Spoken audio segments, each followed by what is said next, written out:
زیاتره ملګري وایي لکه څه ډول کولی شو موږ یو بلور ویډیو یا داسې ویډیو چې مثلا هغه کیفیت خراب وي هغه موږ ایچ ډي کوالټي ته واړوو یعنې صفا یې کړو. نو په نننۍ ویډیو کې به تاسو ته ښایم چې تاسو څنګه کولی شئ خپله ویډیو صفا کړئ. لکه څنګه چې زما ویډیو ګورئ دا لومړی سر یې د ایډیټ نه بغیر درته وښیم دا دومره صفا نه ده، خو کله چې زه دغه ایډیټ پکې اپلای کړم نو د هغې وروسته زما ویډیو څنګه شي ایچ ډي کوالټۍ ته واوړي. هغې سره چې زه کله فیسبوک یا یوټیوب یا نورو پلیټفارمونو ته اپلوډ کوم هغوی ما ته دا میسج راکوي چې ستاسو ویډیو په ایچ ډي بڼه زموږ پلیټفارم ته اپلوډ شوې ده او موږ به ستا سره په دې کې مرسته وکړو تر څو ستا ویډیوګانې نورو خلکو ته سجیسټ کړو.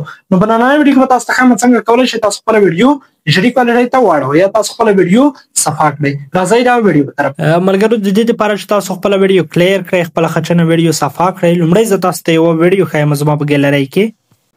تاسو وګورئ دغه یوه ویډیو که ګورئ دلته ما دا ریکارډ کړې ده خو ډېره داسې سره غونته خرابه کوالټي لري که نه. اوس راځم بیک کېږم دلته تاسو ته په دغه اپلیکیشن کې د دې ویډیو کوالټي صفا کوم ایچ ډي ته اړوم. ګورئ وینګ په نوم دی. وینګ په نوم تاسو ګوګل کروم کې پیدا کولی شئ. تاسو ولاړ شئ ګوګل کروم ته وینګ به سرچ کړئ. وینګ په نوم اپلیکیشن تاسو ته څنګه کېږي عمل ته راځي. رابشم زه لومړی کروم ته تاسو ته به دلته وښیم. ګورئ سرچ ته راغلی سرچ کې به ورته ولیکئ وینګ. کله مو چې وینګ ولیکئ ګو باندې به کلیک وکړئ.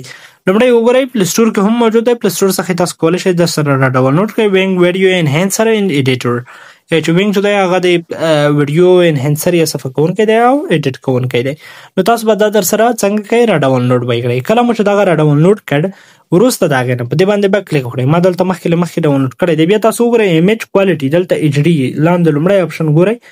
د نورو سره کار مه لرئ خو مثلا دا که 4K سوپر ریزولوشن شته فیس خو مثلا خپله ایډیټ کولی شئ ویډیو نیو باندې به کلیک وکړئ خو چې هر ډول ایډیټ مو خوښ و په ویډیو کې په همدغه پروګرام کې کولی شئ. خو که چېرته تاسو ورسره بلد نه وئ تاسو لاندې کولی شئ په دغه ایچ ډي لومړی ایمیج کوالټي ګورئ په دې باندې کلیک وکړئ. دلته ګورئ ایچ ډي الټرا ایچ ډي پلس دی ښه مثلا بس یو عکس که درته ښودلی دی د هغې وروسته ټرای آن باندې کلیک وکړئ. کله مو دلته کلیک وکړ ویډیو راواخلئ. کله مو چې خپله ویډیو راواخیسته دلته سټارټ باندې کلیک وکړئ. په دې سره به ستاسو ویډیو څنګه شي وار په وار به صفا کېږي. دغه پروسیسینګ ستاسو دغه پروسیسینګ چې کله سر ته ورسېږي هغه سره به ستاسو ویډیو څنګه شي صفا شي. نو په دې طریقې سره تاسو کولی شئ خپله ویډیو 100% ایچ ډي باندې ته واړوئ یعنې ستاسو ویډیو به ډېره صفا او سموت وي.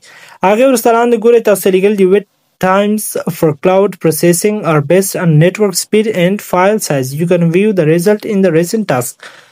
یا لومړی لنډ مفهوم یې دغه دی چې دغه کومه ویډیو چې انهانس کېږي دا ستاسو د انټرنیټ په سپیډ پورې تړاو لري یعنې ستاسو د انټرنیټ سپیډ باید زیات وي که نه ډېره کراره انهانس کېږي.